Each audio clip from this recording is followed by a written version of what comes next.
Si mes calculs sont exacts, lorsque ce petit bolide atteindra 88 miles à l'heure, attends-toi à voir quelque chose qui décoiffe. À l'heure du goûter, on écoute le Magal West sur Westrack Radio. Interview, rubrique, micro-trottoir et musique sur Westrack. Nom de Zeus!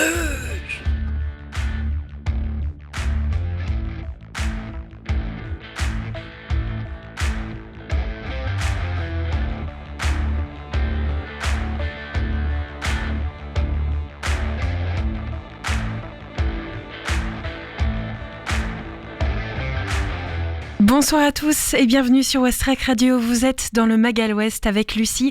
On passe aujourd'hui 1 heure ensemble pour cette édition du mercredi 29 novembre 2023. Au sommaire de cette émission, samedi, l'association Le Havre Mémoire et Partage organise une visite dans les rues de la ville du Havre pour découvrir l'histoire des négriers et des négociants havrais. On aura l'occasion de partir en visite avec Anaïs Gernidos, présidente de l'association. Autre reportage ce soir, le groupe For The Hackers nous a consacré une interview exclusive. Ils se produisent toute l'après-midi au Tetris avec un goûter-concert aujourd'hui et seront à nouveau sur la scène havraise avec leur release partie du nouvel album. C'est aussi au Tetris et c'est demain. On aura donc un focus sur le groupe dans cette émission. On parlera aussi d'événements, de spectacles et de concerts qui sont organisés aujourd'hui sur le Havre. Et puis les infos locales avec Mathieu. Aujourd'hui on parlera avec le titre un trafic de faux maillots qui a eu lieu notamment au Havre autour du club du Hack. Il a été démantelé. On aura donc plus d'informations avec les infos locales. Et puis enfin, on parlera du film événement La Tresse qui débarque au cinéma aujourd'hui. On en parle en deuxième partie d'émission puisque le mercredi est consacré au cinéma et aux séries pour le Magal West. On parlera aussi de la sortie événement de Willy Wonka. Les premières critiques sont déjà sorties pour ce film et on parlera aussi d'arrivée de nouvelles séries, notamment de la suite de The Boys sur la plateforme Prime Video. Voilà pour cette émission bien chargée. On va commencer tout de suite. Installez-vous tranquillement. Vous êtes à la maison sur Westrack. Aujourd'hui, le soleil se couche. Il nous reste donc quelques minutes de soleil. Il sera couché à 17h04. On perd donc 2 minutes de soleil. Aujourd'hui, on part direction la météo.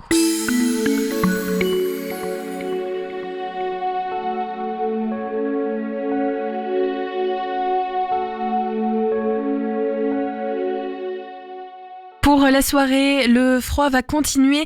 Nous sommes avec des températures aux alentours de 8 degrés. Le ressenti, lui, est de 5. Le vent devrait atteindre en moyenne les 18 km/h. Orientation du vent sud-ouest. En soirée, il va pleuvoir. C'est le retour de la pluie. La température va retomber entre 6 et 7 degrés et le vent devrait atteindre en moyenne les 4 km/h. Orientation du vent sud-ouest.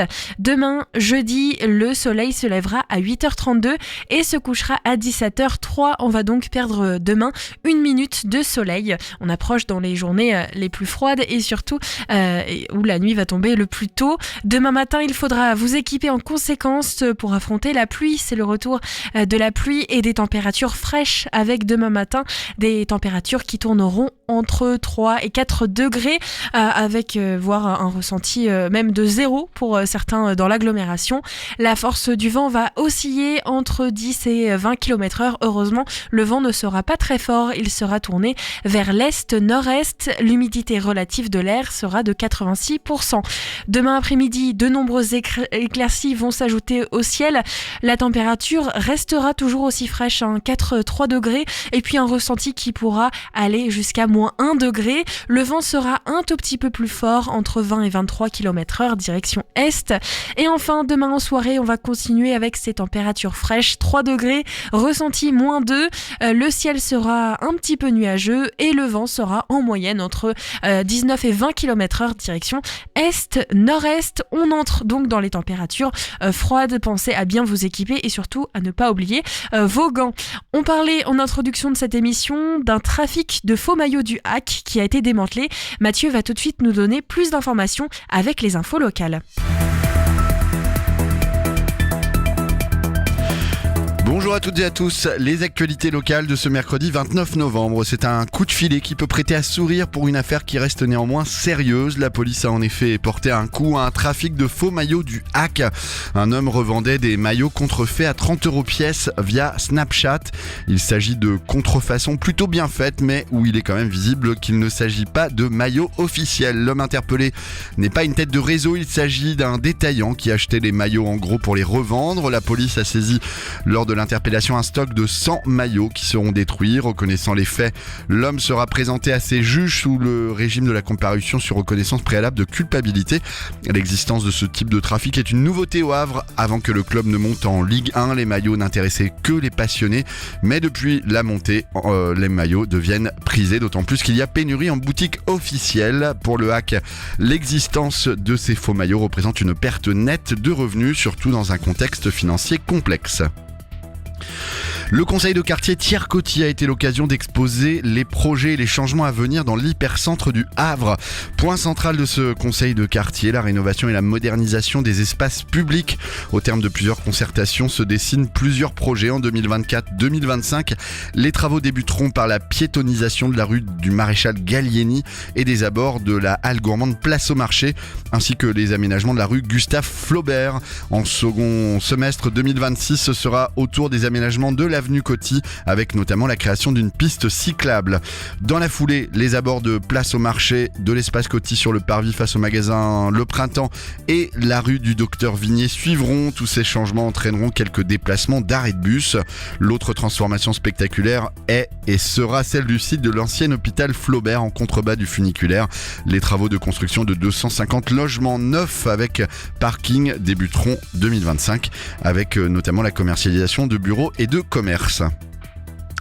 Une nouvelle marque de produits cosmétiques arrive sur le marché. À 30 ans, Alexandra Mignot, qui a obtenu un master en chimie cosmétique à l'Université du Havre, a misé sur un nouveau concept pour sa marque Dipsé. Elle vient de lancer une crème et un sérum pour le visage à base d'ingrédients upcyclés. Les deux produits qu'elle a formulés sont particulièrement riches en eau upcyclée de la production d'olives de Provence ou de poires des Vosges. Alexandra Mignot n'est pas une novice, elle a travaillé pendant 5 ans pour le groupe Nux au Luxembourg dans le domaine de la recherche et de l'innovation avant de prendre son envol pour créer ses propres produits. Pendant 3 ans, elle a loué un laboratoire à l'Université du Havre pour y développer la gamme Dipsé. Afin de lancer sa marque, une campagne de précommande est mise en ligne sur la plateforme Ulule jusqu'au 18 décembre. La production de 1000 unités sera lancée en janvier dans un éco-laboratoire du Sud-Ouest pour une livraison en février. Que nous apprennent les séries sur la société ? C'est la question que posent depuis 8 ans maintenant les organisateurs des rencontres sur les séries au Havre. Un événement national qui se penche sur ce phénomène culturel grand public avec pour ambition renouvelée d'apporter par ce biais un éclairage sur le monde contemporain qui nous entoure. Pour ces 8e rencontres, l'association organisatrice Havre de Cinéma a choisi d'aborder le thème de la sexualité. Éducation sexuelle avec Sex Education, sexualité en situation de handicap avec Lycée Toulouse-Lautrec ou encore représentation à l'écran des scènes explicites comme dans Salade grecque. Nombreux sont les séries télé à explorer le sujet à l'écran. Au programme de ce 8e rendez-vous auquel participeront des professionnels de l'audiovisuel et de la société civile, des discussions et aussi un concours d'éloquence et un concert en partenariat avec les rendez-vous d'Arthur. Les rencontres du Havre sur les séries débutent ce jeudi 30 novembre et se déroulent jusqu'au dimanche 3 décembre à la bibliothèque Oscar Niemeyer, au cinéma Le Studio et au conservatoire Arthur Honegger. Et enfin, à partir du samedi 2 décembre, la 6e édition du festival Jeune Public Haddock, porté par le Volcan Scène Nationale du Havre, revient plus grand et plus fort pour 8 jours de festivités à destination des enfants, avec une nouveauté cette année puisque les spectacles s'adressent aussi aux adolescents jusqu'à 15 ans. Un bal, une boom hip-hop, un spectacle dans une caravane des contes revisités, des ateliers au Volcan, de la danse, une sieste musicale, des cirques un peu partout pour un tarif unique de 5 € pour tous par spectacle. Ce sont ainsi 106 représentations qui seront à savourer dans les 12 villes et villages de la communauté urbaine partenaire du festival. Toute la programmation est à retrouver sur le site levolcan.com/haddock-festival. Merci Mathieu. Si vous souhaitez avoir plus d'informations sur le Haddock Festival et le volcan, j'ai reçu hier en interview Agnès Vidal qui s'occupe de la communication du volcan et qui nous a dévoilé la programmation du Haddock Festival. Vous pouvez donc retrouver l'interview qui a été faite hier dans le dernier Magal Ouest directement sur le site de Westrack. Après le succès de la course de caisse à savon en septembre 2020, la toute jeune association Octevie réitère avec une journée de Noël pleine d'animations gratuites samedi 9 décembre pour se mettre dans l'esprit des fêtes. Sur la liste de cadeaux envoyés au Père Noël, Flavie et Didier Léon et Camille Audiquet, les 3 fondateurs de l'association Octeville à Octeville-sur-Mer, ne manquent pas d'idées pour donner le sourire aux habitants. Après le succès de leur premier projet, la course de caisse à savon, qui s'est déroulée en septembre 2023, ils ont décidé de s'attaquer à l'esprit des fêtes. C'est donc samedi 9 décembre 2023, toute la journée, placé sous le signe du réveil de Noël, un événement gratuit organisé donc samedi prochain et à noter dans vos agendas. En parlant d'agenda, gardez-les bien à la main puisque sur Westrack on vous a dégoté des événements qui sont organisés près de chez vous, des événements culturels, que ce soit des concerts, des conférences ou encore un autre événement. Et bien on en parle tout de suite dans notre agenda culturel. Des idées sorties pour cette semaine ou ce week-end pour te culturer sur Westrack Radio. Et ça commence ce soir avec une conférence, le Sahara, un désert en crise entre mythe et réalité. Le Sahara a connu une somme de mutations et de crises impressionnantes depuis une 60aine d'années. Décolonisation, urbanisation, guerre civile, implantation de groupes islamistes, réseaux migratoires. Ainsi, ce grand désert où les mythes sont encore puissants est en réalité pleinement inscrit dans la mondialisation. Conférence animée par Bruno Lecoquière, professeur émérite de géographie à l'Université du Havre. C'est proposé par l'association Cité Culture LH. C'est ce soir à 18h30 à l'EM Normandie, 20 quai Frissard. Le tarif est de 10 €, mais gratuit pour les étudiants. Vous pouvez les contacter par mail à citéculturelh@gmail.com et c'est dans environ 1 heure à 18h30 à l'EM Normandie.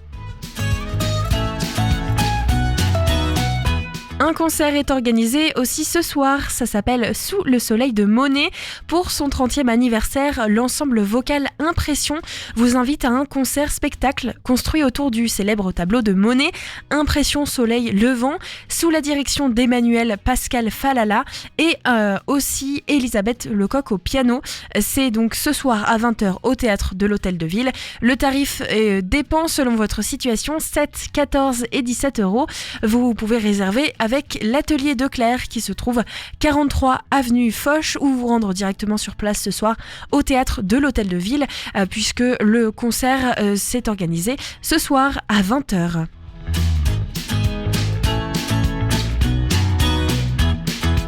Et enfin, dernier événement qui est organisé toute la journée aujourd'hui, c'est depuis 10h et ça se termine à 18h ce soir à Tadam Théâtre, 60 rue Michelet. Ça s'appelle Les Fabulettes en images. Dans la pénombre, une boîte à manivelle, une lumière, quelques notes de musique, un paysage sous-marin qui défile et une voix qui se met à chanter. Plongée dans l'univers d'Anne Sylvestre, le temps de 6 fabulettes, chantées et mises en images par Claire Pedrazoli. Les enfants découvriront ce répertoire peu connu de la nouvelle génération et les adultes se souviendront peut-être de ces mélodies qui ont bercé leur enfance. C'est de 2 à 6 ans, c'est toute la journée, donc au théâtre Tadam, 60 rue Michelet. Vous pouvez les appeler au 06 47 47 32 47. Il est 17h13 sur Westrack Radio et on va donc retrouver tout de suite notre découverte Ferrarock du jour. Aujourd'hui, on parle du nouvel album de Zero Gravity. On va donc pouvoir écouter une partie de l'album, mais surtout découvrir l'histoire de ce groupe. Zero Gravity, c'est tout de suite sur Westrack. Juste après, on aura donc une interview exclusive avec un autre groupe de musique qui se produit aujourd'hui au Tetris et demain aussi pour la release party de leur nouvel album. Il s'appelle For the Hackers. On parlera aussi d'une visite qui est organisée ce week-end avec le Havre Mémoire et Partage. Et puis bien sûr, place ensuite en deuxième partie au cinéma, aux séries et aussi de streaming avec toutes les nouveautés sur le petit et le grand écran. Avant, on écoute donc une partie du nouvel album de Zero Gravity et surtout on découvre cet artiste inspiré donc avec des ambiances. Vous allez le découvrir un petit peu électro, un petit peu planante. On découvre tout de suite Zero Gravity. Westrack et la Fédération des radios associatives Musiques Actuelles, la Ferrarock, vous partagent la découverte musicale du jour.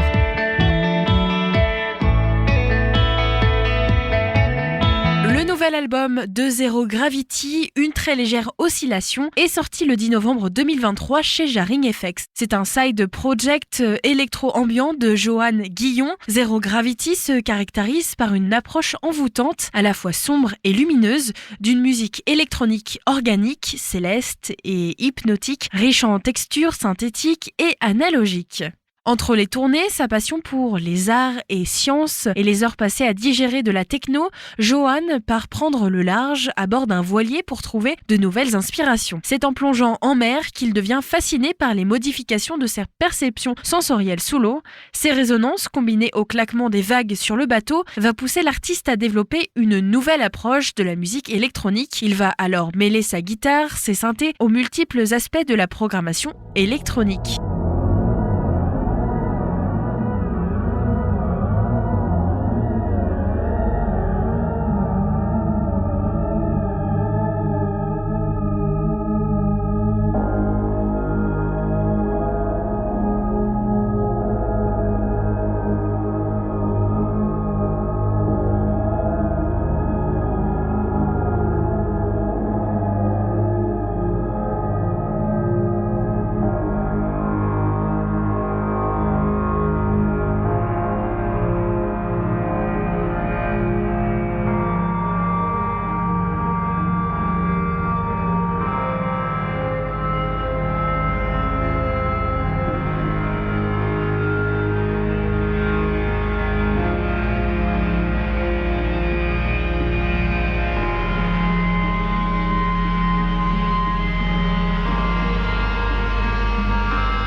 Depuis sa création, Zero Gravity a réalisé de nombreux remixes pour des artistes comme Olivier Mélano, Laetitia Sheriff, Magnétique Ensemble ou encore Anachronic Orchestra, proposant ainsi une approche singulière, empreinte de ses influences et de son histoire personnelle. Il a aussi composé une vingtaine de bandes originales pour des projets visuels, mapping et installations multimédia de Yann Nguema, ancien membre et fondateur d'Ezekiel.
Ses 3 premiers singles, Floating Points, The Song of Marcella et une très légère oscillation sortie sur le label Slapnote en 2020 et 2021, ont posé les fondations d'un album spectral, émotionnel, dont le relief est inspiré de nombreux contrastes, essence même de sa musique. Zero Gravity, expérimentateur, sonore, hors norme, nous offre une échappatoire, un moment hors du temps avec cet album pour se recentrer sur l'essentiel. Des morceaux évolutifs et vaporeux qui alternent phase de puissance et envolée mystique. Une musique organique et onirique pour se rappeler qu'on est en vie. Les 12 morceaux de cet opus prennent la forme d'un voyage introspectif poignant, un mélange subtil d'ambiance atmosphérique et de textures électroniques et analogiques rythmées et martelées par des batteries entêtantes. Un album à la fois sombre et lumineux. Une très légère oscillation de Zero Gravity est déjà sortie dans les bacs et de manière numérique. Vous pouvez retrouver toutes les informations sur cet album sur le site de laferrarock.org.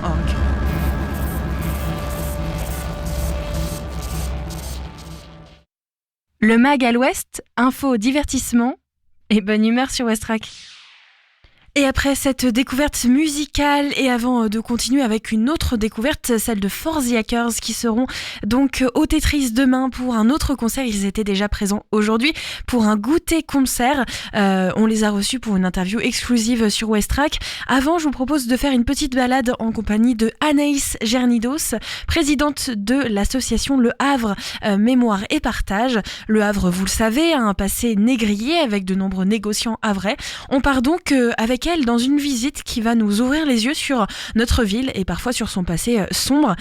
C'est une visite qui a eu lieu tout au long du mois de novembre et qui continue au mois de décembre aussi avec une dernière visite. Elle sera donc...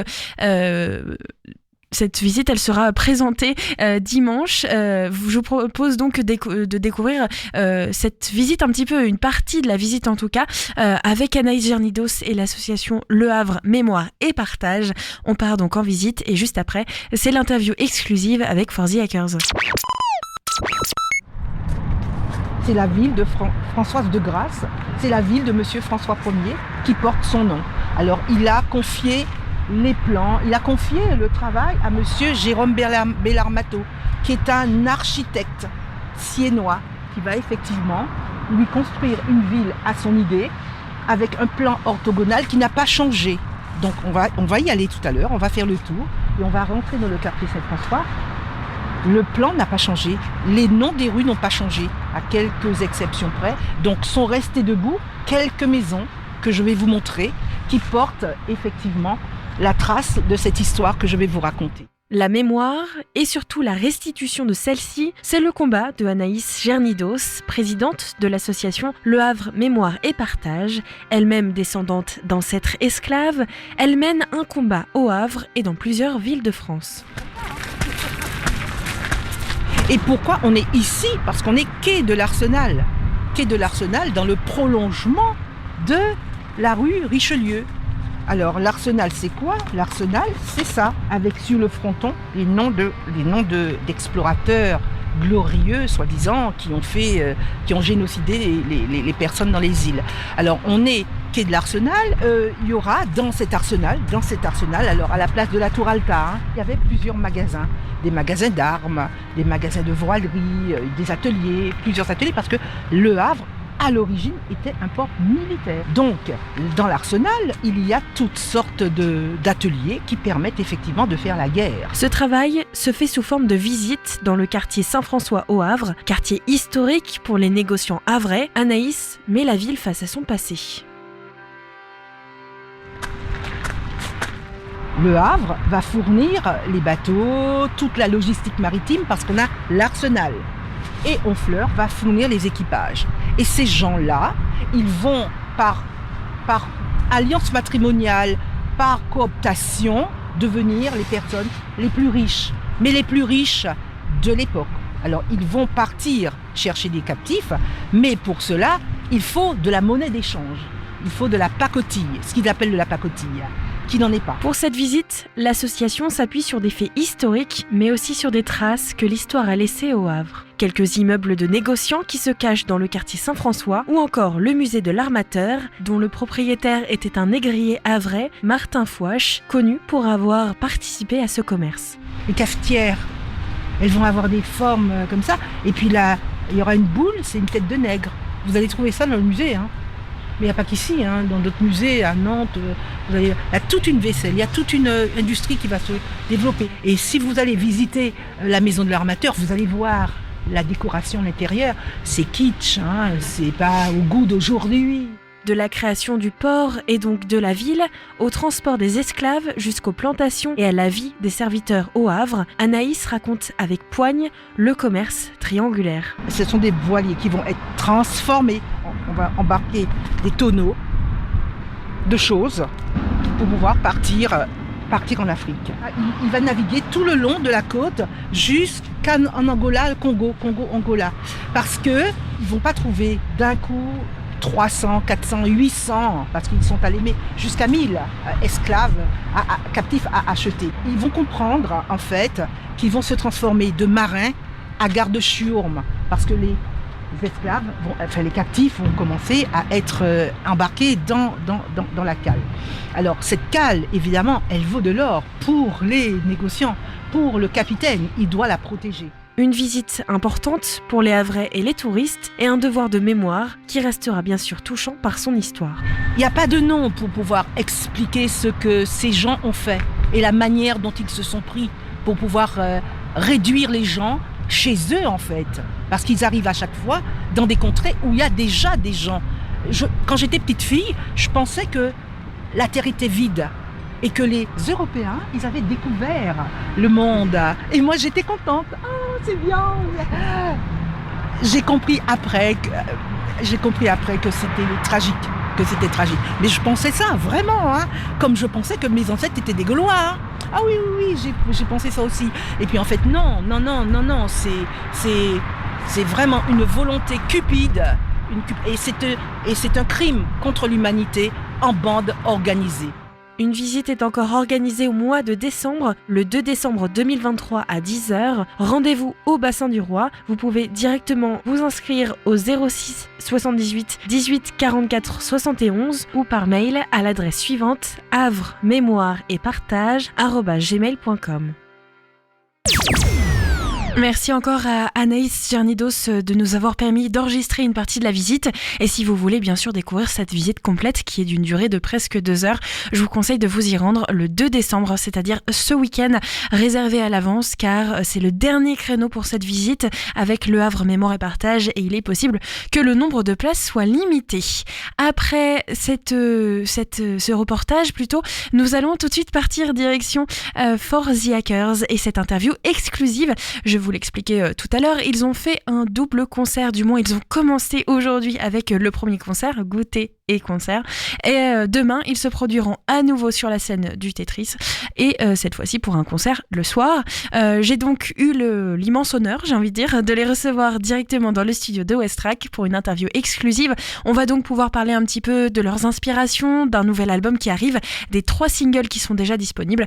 Je vous laisse donc comme à la maison, en confidence avec For the Hackers, et puis juste après on se retrouve pour parler cinéma et séries évidemment comme tous les mercredis. On parlera du nouveau film Willy Wonka. Avant donc direction l'interview exclusive avec For the Hackers. Avec un goûter-concert au Tetris mercredi 29 novembre, un concert dans la foulée jeudi 30 novembre au Tetris. Ils avaient très envie de faire la fête pour la sortie de 3 nouveaux singles et d'un album aussi qui arrive en 2024. Aujourd'hui, j'accueille en interview exclusive le groupe For the Hackers, groupe normand. Alors il y en a seulement 2 dans le studio, d'habitude ils sont 5. Salut, ça va bien ? Coucou Lucie, ça va ? Merci d'avoir accepté déjà mon invitation sur Westrack. Avec grand plaisir. Bon, j'avoue que je suis un peu intimidée parce que moi j'aime beaucoup ce que vous faites. On s'était déjà rencontrés en 2021 lors de votre passage à Montivilliers sur votre bus scène. Vous aviez chanté depuis un bus. Aujourd'hui, ce n'est pas à bord d'un bus que vous allez chanter, vous allez être sur une scène au Tetris. Est-ce que c'est la première fois que vous chantez au Tetris et au Havre ? Alors non, on est venu jouer il y a quelques années, on avait fait le West Park. On était déjà passé d'ailleurs sûrement à Westrack, mais c'est vrai que On a fait le West Park, je sais plus quelle édition, mais c'était il y a quelques années maintenant. Donc quelque part, on avait déjà joué au Tetris et on avait même, je crois, joué sur la grande scène pendant le West Park. Par contre, cette fois-ci, le club, c'est bien la première fois, Lucie. Et en plus, cette fois-ci, vous avez été plutôt gourmand parce que c'est non pas un concert, mais deux, sous une formule un peu spéciale. Mercredi, c'est un goûter-concert et jeudi, c'est la release party du nouvel album. C'est un format un peu différent de concert, mais bon, j'imagine qu'après avoir chanté sur un bus, plus rien ne vous fait peur. Ah bah quand on chante quand on foule la scène du Car Panorama, oui c'est clair. D'ailleurs on rejoué, on s'est rencontrés, on faisait un concert sur le Car Panorama dans une école et là ce sont les enfants qui viennent à nous dans le Tetris. On adore faire ça de toute façon et comme tu l'as dit c'est gourmand, effectivement ça nous ressemble bien de proposer ce goûter concert en plein après-midi. Ouais. Ça nous permet également de réviser un peu pour le lendemain. On aime bien les organisations carrées de scène, mais on aime bien aussi tout ce qui peut sortir du cadre d'une scène traditionnelle. Pourquoi les enfants ? Est-ce que c'est un public qui est un peu plus exigeant et qui demande sur la scène d'être un peu différent ? J'imagine qu'il faut quand même donner une certaine énergie. On peut pas fonctionner pareil avec des enfants qu'avec des adultes ou des jeunes. Hein. Il faut pas être réceptif de la même manière. Hein. Ça c'est...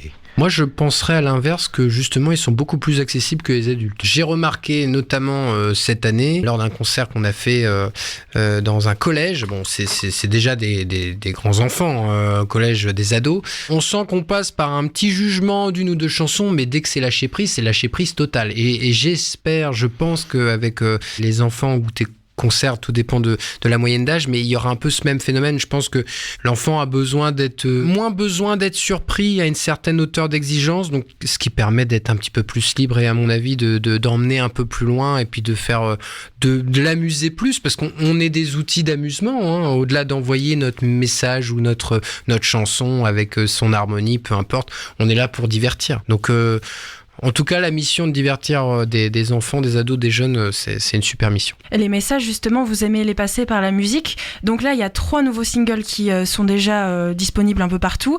Il y a Coup de poing, Troisième genre et Ton étoffe. Et encore une fois, ça raconte des histoires, alors parfois un peu tristes, un peu rocambolesques, mais il y a toujours un message à délivrer pour vous. Oui.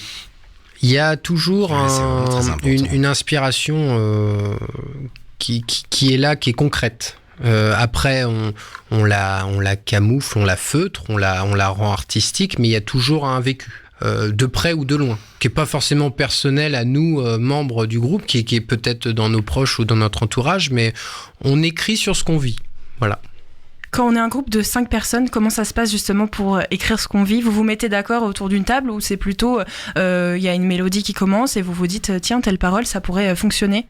En fait, je pense que tu sais, il y a une idée il y a un point, un moment qui se crée au sein d'une chanson autour duquel tu vas faire graviter de manière cohérente le reste. Et il y a un point, un moment qui te parle émotionnellement, et ça a assez de force pour prendre des déclinaisons et prendre en profondeur et en nuance. Et c'est là que ça grandit la chose naturellement. Oui, il y a d'abord une poésie, une sorte d'enchaînement de mots ou d'enchaînement de notes pour une mélodie, et puis après, nous, en concertation sur la chanson, on se dit ça les gars, c'est la métaphore de ça. Ah bah oui, je sais que t'as vécu ça. Bah oui, c'est vrai que là, oui, on peut en parler sous cet angle. Et puis de mettre en symbiose nos émotions sur quelque chose qu'on a vécu un peu communément, ça permet d'être ensemble à regarder dans le même sens pour faire ce morceau. Et puis, faut savoir que pour nos très chers auditeurs, auditrices, nous sommes meilleurs amis tous dans le groupe. C'est-à-dire qu'on n'est pas, même si on travaille ensemble dans ce projet qui est For the Hackers et que c'est notre travail, on est meilleurs amis. On s'est choisis et on passe. Voilà. C'est d'ailleurs, ça pourrait d'ailleurs sembler être un problème, mais c'est beaucoup plus marrant de travailler avec ses meilleurs amis que de travailler, même si il y a des moments de décision où un tel ne va pas forcément la prendre et que les rôles sont distribués, il y a beaucoup plus de fun et puis d'amusement. Donc on connaît les vies de chacun, donc très rapidement dans un texte et dans une idée, on sait là où on veut en venir. Et c'est pour ça qu'on collabore sur absolument tous les textes. Il y a une lumière et il y a une idée, là il n'y a pas besoin de retoucher parce que le texte est bon de bout en bout, mais souvent on met en commun et puis on trouve tous ensemble la clé du texte. Vous êtes rencontrés, je crois, sur les bancs du collège. à Criel-sur-Mer, c'est ça ? De primaire. De primaire. Ouais. L'école primaire, oui. C'est encore plus loin, donc revenons au goûter concert. Peut-être qu'on va déclencher de la passion chez certains demain. Au niveau des titres, je trouve qu'il y a aussi une certaine maturité par rapport au premier son et premier album. Sur Ton étoffe, je trouve que la basse est plus présente sur les morceaux avec un fond presque un peu plus punk rock, alors que d'habitude, on retrouve quand même cette signature clavier, mais il y a toujours la puissance du clavier. Est-ce que vous sentez, vous aussi, on est loin des bancs de la primaire, est-ce que vous avez aussi mûri dans votre musique ? Alors, je pense que c'est perceptible et c'est déjà un retour qu'on a sur cet album, parmi ceux qui ont eu l'exclusivité de l'entendre avant l'heure. C'est en effet, je pense, là aujourd'hui, le mot d'ordre, et en tout cas le premier truc qui visiblement apparaît aux yeux des autres, c'est cette espèce de... Ouais, je pense qu'on s'est encore plus trouvé aujourd'hui. Et que ça se ressent au travers du son. C'est une émotion qui devient de plus en plus cohérente parce que chacun a une place qu'il choisit et qui fait avec amour, parce qu'il a envie de faire ça. Et chacun a trouvé en fin de compte son encoche dans un rouage qui fonctionne bien ensemble. Et ça, c'est ça, je pense, qui se ressent, c'est que chacun est bien. On a eu un petit passage où on avait un virage un peu chanson et puis on a rencontré notamment un monsieur qui est juste en face de nous, qui n'a pas encore pris la parole, qui va peut-être mettre le casque à un moment. Happening en direct live. J'attends la perche depuis tout à l'heure. Monsieur Savy Godefroy qui est juste en face de nous. Présenter Savy. Savy que nous avons rencontré lors du tremplin VNB Fest 2022, qui était président du jury et qui est ensuite été notre coach scénique. À l'issue du tremplin. À l'issue du tremplin, parce qu'on avait gagné du coup l'ouverture du festival VNB Fest. Donc il y avait un moment de résidence et on a travaillé avec Savy, puis il y a eu un match sur beaucoup de points. Derrière, Savy a accepté de travailler avec nous sur le projet. Il est devenu un consultant artistique et stratégique pour tout le projet et pour tout ce qui gravite autour de For the Hackers. Et en fait, on est revenu sur l'opération de se dire, à la base c'est un groupe de rock, For the Hackers, et on avait un petit virage un peu chanson. Et nous, au niveau style, vu qu'on aime faire un peu tout ça, parce qu'on chante en français, on s'est posé la question. Et donc tu parles de punk rock, c'est vachement intéressant parce que on n'est pas du tout dans une thématique punk, mais en fait quand tu as des guitares, parce qu'on est quand même, je pense, ayant voir quelques concerts, on est un des seuls groupes de rock français où tu peux voir en live 3 guitares dans la gamelle, quoi. En même temps 3 guitares en même temps qui jouent, et c'est vrai que c'est carrément punk dans la philosophie. Non mais on aime la gratte, on aime la guitare, on aime les sons saturés, donc forcément que oui, on a remis, et grâce à ce monsieur qui va prendre le casque à mon avis dans une quinzaine de secondes, à peu près, là. Je le vois, ça y est, la main qui se tend vers le casque. On a remis la guitare et le rock, la guitare en avant, dans cet album. Même s'il y a des petits bonbons chansons, on a remis le rock en avant, donc ça me fait plaisir que tu parles de punk rock, même si on n'y est pas, je pense, mais il y a cette ambition, en tout cas. Et il y a un peu d'électro. Il y a quand même une totalement. petite Bien sûr qu'on reste dans ce cocktail. Vibe, parce que le but, c'est aussi de trouver quelque chose de vivant, qui n'est pas figé par les machines. Donc où on garde une certaine interactivité qui fait qu'un live, les parties vont être réimprovisées, les parties d'électro, alors que c'est vrai que c'est souvent quelque chose qui est plus difficile. Qui est généralement acté. Les gens c'est acté, ça bouge plus.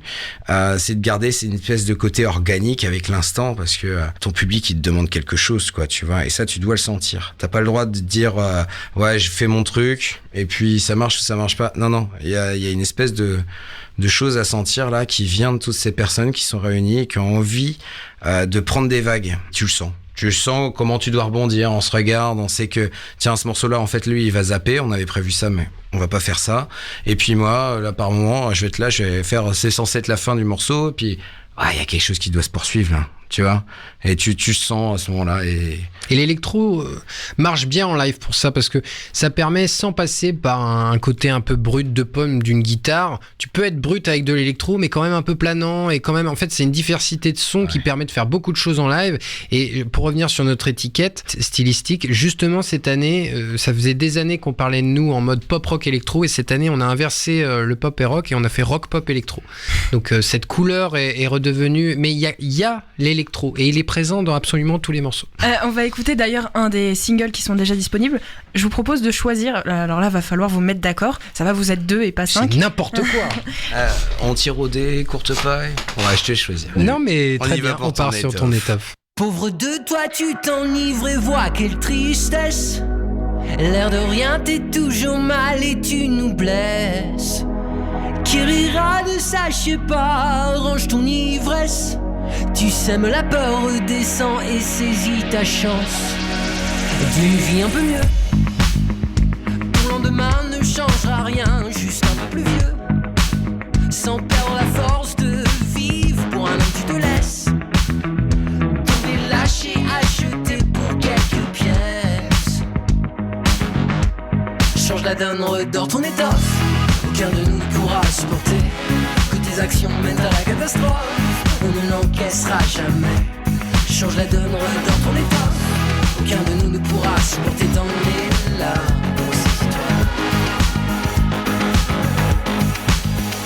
Encore une fois, tu nous prouves que tu es le maître. T'enchaînes les conneries, les gaffes et les bouteilles. Qui rira de ça, pas moi, je t'en fais la promesse.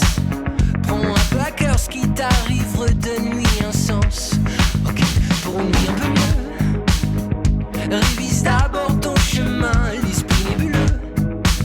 Sans laisser tomber ton guide, et voilà ce qui te reste. À balayer tous tes vices d'un simple geste. Change la donne, redors ton étoffe. Aucun de nous ne pourra supporter que tes actions mènent à la catastrophe. On ne l'encaissera jamais. Change la donne, redors ton étoffe.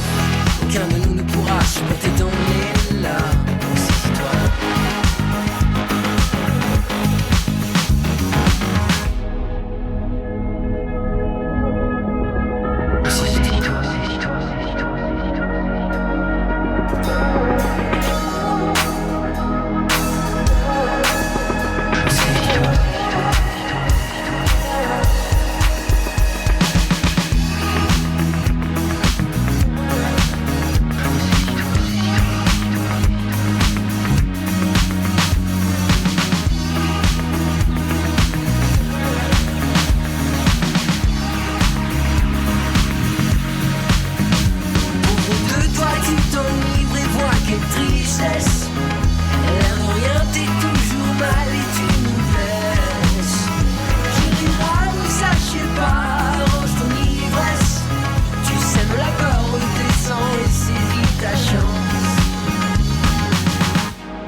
C'était le titre Ton étoffe, évidemment, de Four the Hackers, qui sont les invités de Westrack.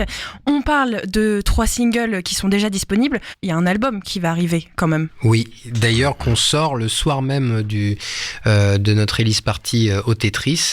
Donc Le Cap, qui est notre premier album. Alors il sera disponible en digital en janvier 2024, mais là il est disponible en physique. L'album est avec nous et on va pouvoir vous le donner ce jeudi 30 novembre. Enfin, le donner. J'ai à mon oreillette, on me dit oh je me fais rouspéter par notre producteur associé. Non. Bref, ça sera le premier soir où il sera disponible cet album.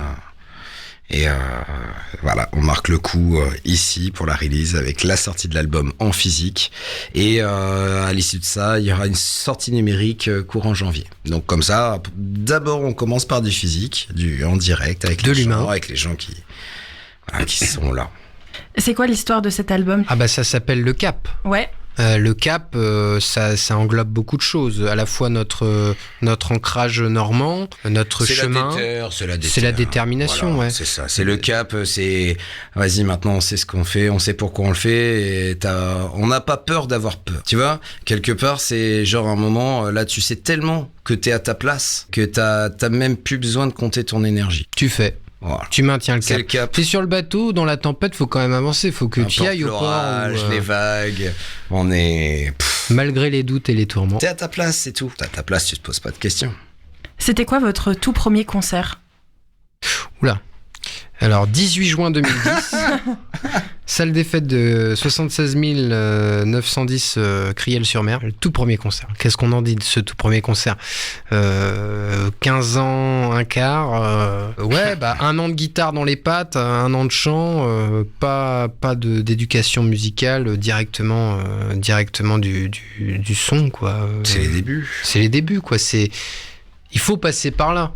Mais c'est pas le truc, un premier concert, de toute façon, non, c'est mais pas faut le dire qu'il faut passer par là, parce que t'imagines ceux qui commencent là comme ça, tu vois, t'as besoin quand même d'être rassuré, de te dire ouais, bah eux aussi ils ont galéré, quoi. Mais puis même, tu vois, quelque part on peut pas se dire oh fais stylé. Non, t'inquiète. Ah mais non, mais de toute façon, tu veux faire ce métier, de toute façon il y a un moment faut jouer, faut composer, puis il faut aller te chercher, on peut pas. Et puis de toute façon, il y a rien sans rien, c'est tellement de paramètres différents, de composer une chanson, de vendre un concert, de écrire une chanson, enfin c'est la scène, c'est la scène. Donc pour être ça englobe plein de choses à l'aise, au-delà de dire bon, pour être à l'aise sur scène, il faut faire de la scène. N'importe quelle représentation artistique sur scène, c'est là il faut la travailler, il faut la faire.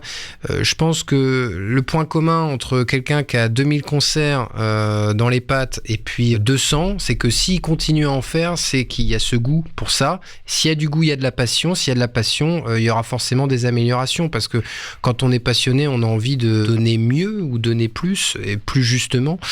Donc si ça peut être un message pour les amateurs ou les semi-professionnels qui ont envie de se professionnaliser. Plus tu aimes, mieux tu fais. Exactement. Il faut jouer. C'est comme ça qu'on passe le cap. C'est comme ça qu'on maintient le cap. Parce que passer le cap, ça voudrait dire c'est terminé, c'est achevé. Alors que je pense que la carrière artistique, c'est jamais terminé, et en même temps, ça n'a jamais commencé. Je pense que quand on voit... C'est marrant parce que, aparté total, j'ai vu un bout de Hervé Villard sur le plateau d'Ardisson, et qui est en face du chanteur de Placebo. Placebo, le chanteur est français. Ouais. Donc déjà, il y a un choc culturel. C'est une émission qui a 15 ans. Mais aujourd'hui, tu parles en 2023 du chanteur de Placebo et du chanteur... Hervé Villard, t'es déjà extraterrestre. Mais déjà, il y a 15 ans, c'est un choc également culturel. Mais qu'on parle il y a 15 ans, ce sont des stars. Et des stars depuis même avant les 15 ans où ils passent chez Ardisson. Enfin, tu vois, il y a un côté... Aujourd'hui, dans la tête de beaucoup de gens, ces gens-là ne sont pas du tout des stars. Pourtant, ils l'ont été. Et comment eux se considèrent face à leur musique, face à cette quête artistique de l'accomplissement ou quoi. C'est pour ça que je te dis que finalement, la carrière ne commence pas et elle ne se finit pas. Je pense qu'il y a un effet qui est quand tu es en haut de l'affiche où tu as l'impression que tu es à ta place, alors qu'en fait, ça se travaille tout le temps. Et c'est une question d'équipage et d'interaction humaine qui fait que là, on tape bien. Mais non, mais je trouvais ça intéressant parce que Hervé Villard, moi personnellement, je connais une chanson. Je suis de 94, je connais 2 noms. Je sais que c'était inscrit en monument français, tu vois. Et encore que ça serait discutable ou pas, je ne sais pas. Mais tu vois, enfin, le relief est vachement intéressant, je trouve. Ma prochaine question, c'était qu'est-ce que vous écoutez sous la douche? Mais du coup, est-ce que... Hervé Villard. C'est ce que j'allais dire, est-ce que tu écoutes du Hervé Villard sous la douche? Non, des chansons un peu péché mignon, un peu honteux, vous en avez? Honteux, c'est un peu la honte d'écouter ça. Non. Moi, ça m'arrive d'écouter, je sais pas du Britney Spears, mais... C'est génial aussi. Bon, ouais, c'est bien. Le petit Yuki de Richard Gottener. Le gentil petit Yuki. Un peu de Patrick Sébastien quand il commence à être tard. Non, sous la douche. Non, mais c'est pas que sous la douche, c'est le péché mignon. Oui, le péché mignon. C'est le truc un peu qui doit être ringard, qu'on ne devrait pas écouter parce que par réputation, c'est pas terrible. Ringard. Tu vois, Patrick Sébastien, c'est un artiste, hein, on est d'accord, mais c'est dans le côté où ça réunit les gens dans la fête du village. Tu vois, je sais pas. C'est vrai, non, moi, un petit Richard Gottener, c'est pas si ringard, mais c'est un petit côté humoristique. Moi, j'aime bien. Vous avez une habitude, surtout que vous êtes amis, donc j'imagine qu'il y a une certaine cohésion d'équipe avant de monter sur scène. Vous avez une petite habitude, un truc que vous faites, je sais pas, est-ce que vous êtes stressé sur scène quand Oui, on n'est pas stressé, non, mais on a un cri de guerre, ouais. C'est quoi? On n'a pas le droit de l'entendre. C'est complètement... c'est intime. Intime, exactement, c'est le bon mot. C'est un truc avec des chakras portatifs, là. Non, on peut pas y toucher comme ça. Non, mais c'est une espèce de petit chant pour se donner une hymne. Je sais pas comment on peut appeler ça. C'est un truc d'union. Voilà. C'est comme l'équipe de foot avant de rentrer sur le terrain. Voilà. C'est comme les All Blacks. C'est un truc synchrone qui fait que tout le monde se transmet l'énergie. C'est un peu un tous ensemble. Hey. C'est le point de départ d'un truc. Tu vois, c'est le point de départ où tu dis vous êtes joueur dans l'équipe, c'est parti. On ne fait pas de cri de guerre avant n'importe quoi. On ne fait que des cris de guerre avant des concerts. Donc là, il va y avoir 2 jours de concert. Demain, il y a cri de guerre. Hein, frère. Ouais, bien sûr. Il faut savoir aussi que c'est un truc, tu sais, les trucs qui sont répétitifs, ils te permettent de calibrer autre chose que le truc. Là, tu vois, tu fais ça.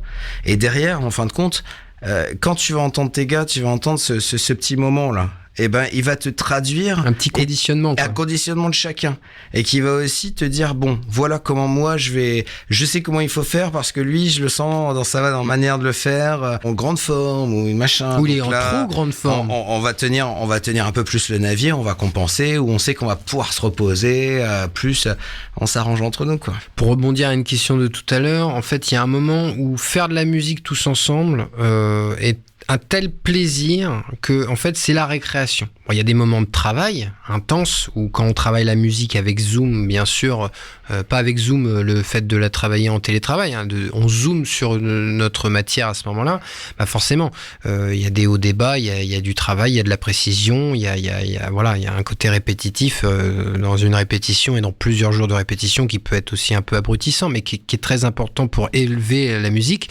Mais après, le fait de la jouer tous ensemble sur scène, dès que le travail est passé, c'est une telle libération, une telle récréation que nous, en tout cas, on en prend du plaisir. Et les problématiques sont comment maintenir ce plaisir. C'est-à-dire que quand on voit qu'il y en a un nous qui peut-être là ne prend pas le plaisir qu'il devrait, si ça arrive, c'est là où nous, on pose un réel travail autour de nous. Là, on est en résidence actuellement, Lucie. On est en fin de journée de résidence. Donc là, on zoome vachement sur plein de trucs sur le concert. Mais le fait après de jouer, c'est là qu'on se sent mieux, on se sent libéré. C'est là où on l'exprime, la matière. Mercredi et jeudi, c'est spécialement pour la sortie du nouvel album. Est-ce qu'on pourra quand même espérer entendre une ou deux des chansons précédentes des singles déjà sortis ? Ah, bien sûr. Oui. C'est une release party. C'est la fête. Pour reprendre les péchés mignons sous la douche de Dave de Patrick Sébastien, c'est la fête. Il y aura un bon vieux Baby Shambles. Il y aura 4 exclusivités qu'on n'a pas du tout jouées. Il y aura des morceaux de l'album qu'on a déjà joués dans l'année. Et puis il y aura aussi des plus vieux morceaux. Merci. On se retrouve donc sur la scène du Tetris mercredi pour le goûter concert. Jeudi, c'est la release party. Et puis les 3 singles sont déjà disponibles évidemment sur les plateformes d'écoute. On va aussi les diffuser sur Westrack. Et puis on se quitte avec, j'ai envie de dire quand même un petit cadeau, Baby Shambles de For the Hackers. Merci à vous deux. Merci beaucoup, à très bientôt. Merci. Savoir que t'es si belle, ou que tu ailles spliff rock and bouteille, ou que tu ailles, tu fous le bordel. Tu fous le bordel. You my baby Shambles, baby Shambles. You my baby Shambles, baby Shambles.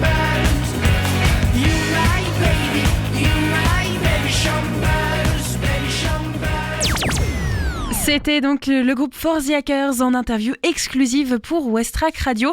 Il est 18h01, mais on va continuer cette émission un petit peu plus longtemps puisque on va parler de cinéma et de séries. Le mercredi, on parle toujours du grand et du petit écran. Là, c'était une interview un petit peu exceptionnelle puisque le concert, je vous le rappelle, c'est demain. N'hésitez pas à prendre vos billets. On va donc quand même prendre 5 petites minutes, évidemment, pour parler de nos sorties. Il y a le film La Tresse. On va aussi parler des premières impressions pour le film Willy Wonka. Et puis on parlera aussi de la série The Boys.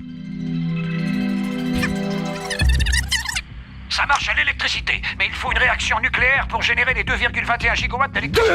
2,21 gigawatts 2,21 gigawatts Mon Dieu Monsieur Pignon, votre prénom à vous c'est François, c'est juste ? Oui. Eh bien lui c'est pareil, c'est juste.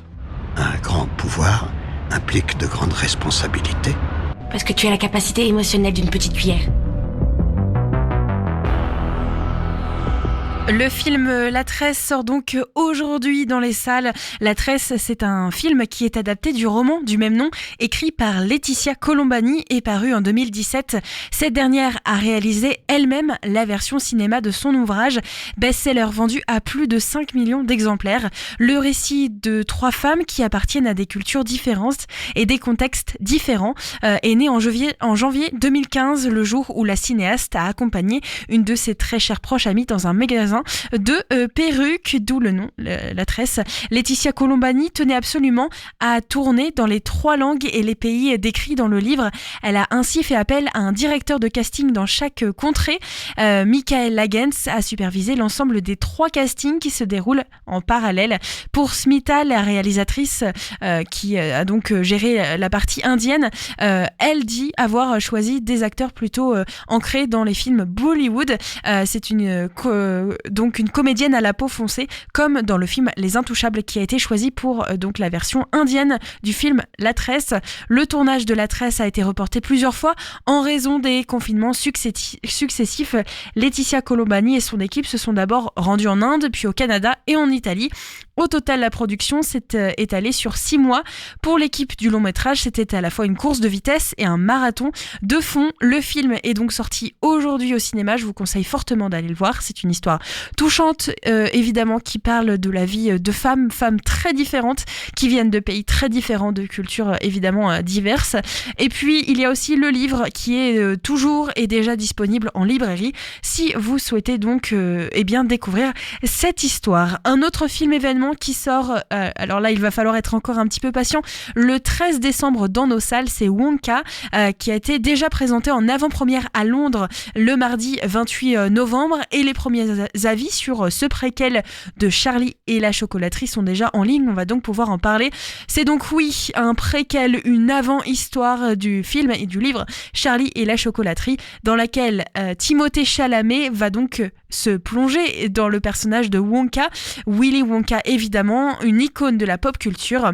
C'est un film également porté par Hugh Grant, Olivia Colman et Rowan Atkinson. C'est un film musical qui a donc été présenté en avant-première mondiale à Londres ce mardi 28 novembre, et on peut déjà dire que les avis sont très positifs par rapport à ce film. Le film est déjà décrit comme charmant, coloré, et on parle d'un Willy Wonka qui n'a peur de rien. Timothée Chalamet semble donc parfait dans son rôle, et les quelques sceptiques par rapport à cette histoire donc préquelle avant l'histoire qui fait parfois peur aux fans est finalement plutôt bien passé, et apparemment à cette avant-première le film était donc très bien reçu et le public a été conquis par cette histoire. Pour le voir, il faudra être encore patient. Rendez-vous à partir du 13 décembre en France, ou dès le 10 décembre pour les cinémas qui le présentent en avant-première, pour pouvoir donc découvrir Wonka dans les salles françaises. Et puis on va se tourner évidemment aussi vers les sites de streaming pour cette fin d'émission. On va parler de The Boys qui sont de retour. Alors direction le Mexique pour la série The Boys. Le journal Deadline vient de révéler que Prime Video, qui a donc conçu cette série et qui s'en occupe et qui l'a produit, a donné le feu vert à un nouveau spin-off de la série Super Héroïque. Si vous ne connaissez pas l'histoire de The Boys, ce sont donc un groupe de super-héros, puisque oui, les super-héros existent vraiment, qui donc sont d'une certaine notoriété et qui font un petit peu comme bon leur semble. Ce sont des vraies stars, de vraies divas, et pourtant elles continuent de sauver un petit peu le monde. Ce sera donc le 3e dans le genre, puisqu'il y a déjà eu plusieurs spin-offs. Ça s'appelait Gen V, qui suit de jeunes dans une école de vote internationale, et puis un animé aussi qui s'appelle Diabolical, qui reprend un petit peu l'histoire de The Boys. Cette fois-ci, ce sera la première fois que la série sera adaptée des comic books, et que ça se déplace surtout dans un autre pays. The Boys Mexico est coproduit par 2 acteurs sud-américains que l'on connaît bien, à savoir Diego Luna et Gaël Garcia Bernal. Ces derniers pourraient d'ailleurs y tenir des rôles mineurs. L'écriture, quant à elle, a été donnée à Gareth Dunette Allocer, déjà à l'œuvre sur une production d'ici sortie cet été qui s'appelle Blue Beetle. Mais de quoi parlera donc The Boys Mexico ? Aucun script n'a été écrit pour le moment et le casting n'a toujours pas été lancé selon le média américain. Il faudra donc à nouveau faire preuve de patience avant d'avoir les informations et surtout les premiers noms. Reste à savoir aussi les différents univers, s'ils seront entremêlés, avec l'apparition de certains personnages phares tels que Butcher, qui est joué par Karl Urban, Yugi par Jack Cade, ou encore le Protecteur joué par Anthony Starr.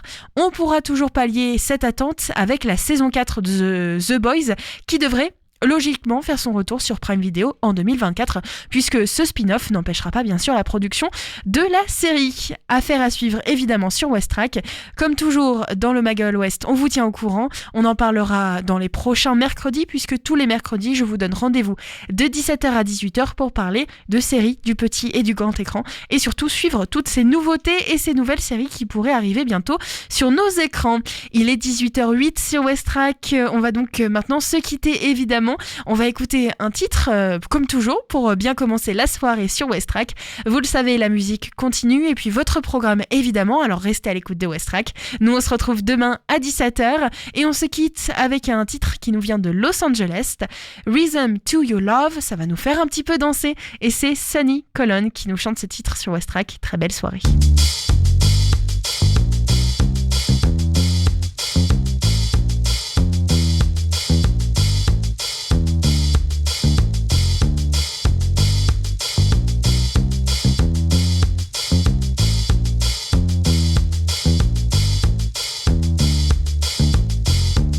There's a rhythm to your love. There's a limit between us. Don't let the world get cold. I know you possibly want more. Follow me to the lower floor. Got the message you've been searching for. What more? Don't rush to be in line. Focus on your mind. Amor, amor, amor, amor, amor, amor, amor.